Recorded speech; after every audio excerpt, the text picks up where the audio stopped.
Hey, I'm Nick. You might have known that Johnny Depp was in Pirates of the Caribbean.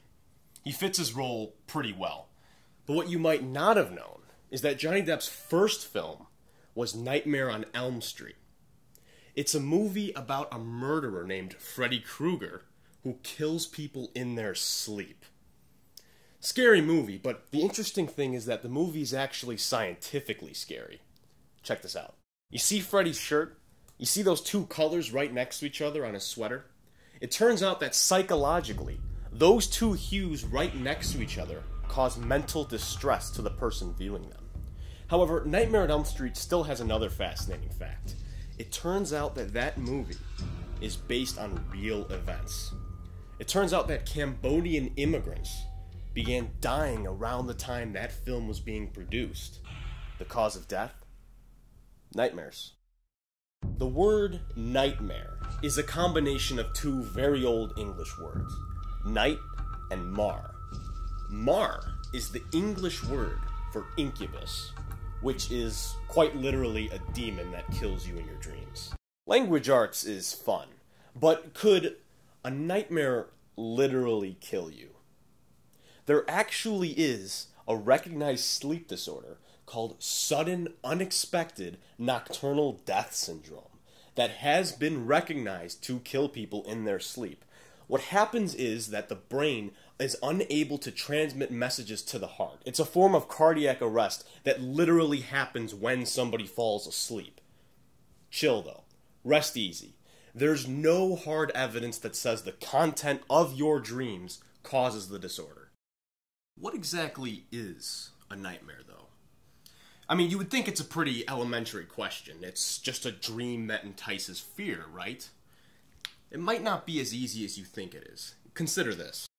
A self-taught computer programmer from Texas suffered from reoccurring nightmares, happening in the daytime and in the nighttime, of a strange purple monster haunting him constantly.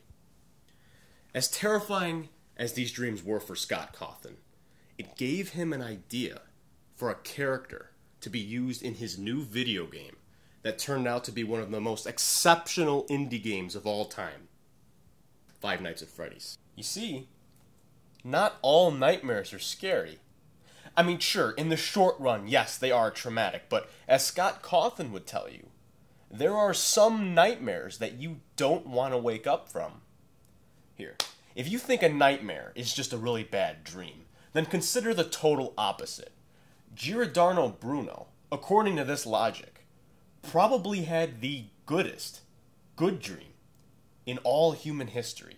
Giordano awoke one morning, saying that he saw the universe in a dream. He said that he saw an endless universe with limitless stars and planets that greeted him as he flew through the cosmos. This wonderful dream, so wonderful to Giordano, that he started preaching it to the world. Giordano had no actual evidence to prove his dream true, but it turns out it was completely true, as we know today. But in his time, Giordano was declared a heretic and burned at the stake for revolutionary thoughts. Despite being honored today as a martyr for science and astronomy, Giordano's fantastic dream that told him and us so much about the universe we know today was quite literally the worst nightmare he ever had. It's weird to think that perhaps a nightmare could be good to have, or a dream could be bad to have. Fear of all kinds keeps us safe. Very true. However, it makes us ask, what exactly is a nightmare? And what makes a nightmare any different than a dream? The thing is, there really isn't a difference. Nightmares don't exist and dreams don't exist, because neurologically, they're the same exact thing. We can argue all day if there are different types of dreams, but there are certainly different types of sleep.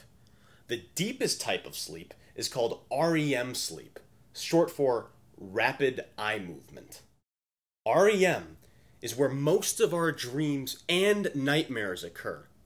it's also in this phase where the parts of our brain that are still active when we sleep are the most active.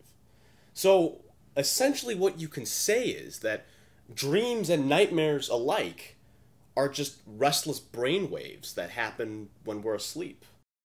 What is and isn't a scary dream is really in the eye of the beholder. That is true. However, if you want a tip to not have nightmares, don't be a blind person. You see, Danish researchers actually found that blind people seem to have nightmares 25% more than people who are non-blind. Another interesting thing is that in the same study, researchers found that blind people only have nightmares involving sounds. They never see anything in their nightmares. Now, what that tells us is that nightmares and their content is based on memory.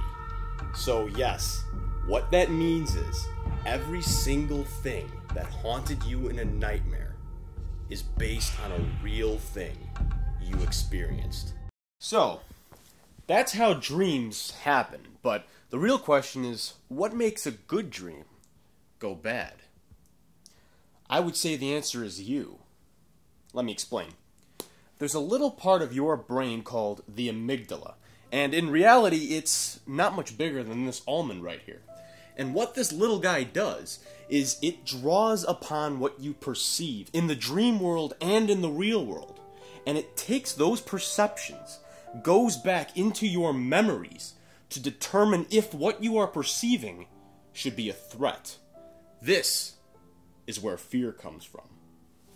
And the significant thing is, it just so happens that modern brain imagery proves that in REM sleep patterns, the amygdala is incredibly active. A strong theory to why we have nightmares. I still stand by my words though when I say that it's you that causes your own nightmares.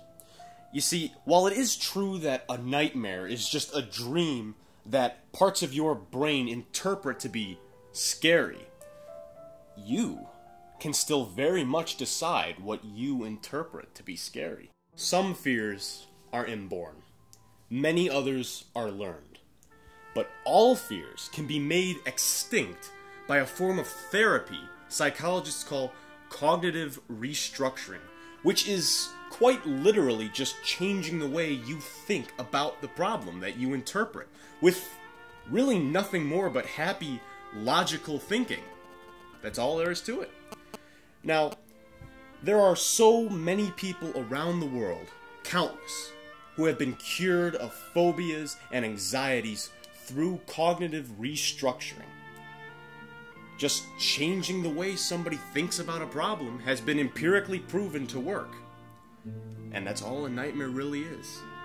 Just something you interpret to be scary. Cognitive restructuring is a fantastic tool to solve psychological problems that almost anyone can do. However, you might not want to do it to get rid of your nightmares, because your nightmares are some of the greatest things you have, no matter how terrible. Winston Churchill used to say that if you have enemies in life, it's a very good thing, because enemies are direct proof that you still stand up for something in life. And who has an enemy without having some fear to go along with it? I would argue that nightmares are even a little bit better than dreams, because nightmares are direct proof that even when this world is fake, nonsensical, and horrific, there still is a real person out there to dream it up. So, go home and find something scary tonight. Because even when this world is a gigantic nightmare, when it certainly is at times, there still has to be someone there, a real person, to dream it up. Thanks for tuning in.